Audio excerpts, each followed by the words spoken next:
There was a man that was purported. You don't see him. He tells you where to meet him. Nobody knows where he lives. Once you see him, there's a sacrifice you offer. I counsel the person who met him. The animal and whatever you bring before the person disappears before your eyes, not a vision. Once it disappears, they say the man has accepted it. The medium will now tell you, meet him here. You will enter an empty room and find him sitting there. I'm not talking of a spirit.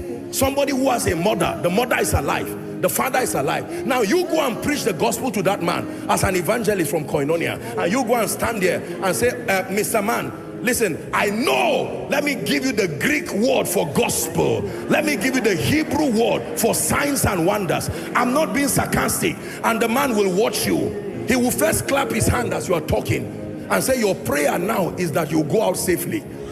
I prayed for a lady. When I prayed for this lady, she met this man I'm talking about. After they visited me and I counseled them and I was to meet with them again, this lady went home and slept.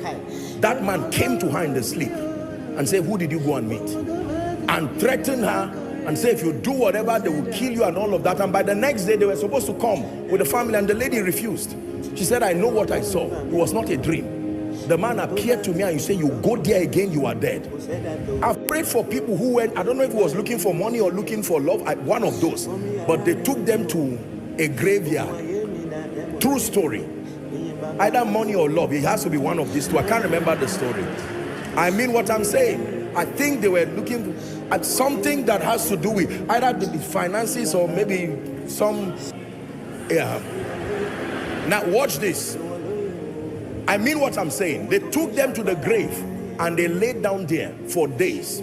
The last step of the ritual was something I will not mention here.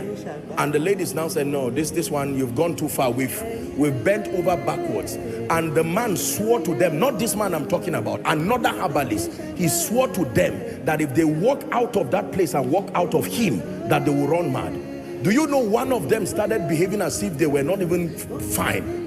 Those days I used to do counseling, I think it was Mondays or so. And that was when they brought those people. And they came openly. Part of the charm that they had started conjuring, they brought it and dropped it to me. You said God sent you. Here it is. Know what to do with it. We're on our way going. It is at that time you will know whether you have the power component or you just have Greek or Hebrew. Because I tell you this not to glorify the devil. If you do not have a superior dimension of God's power, you will see the power of darkness work in a way that will shock you.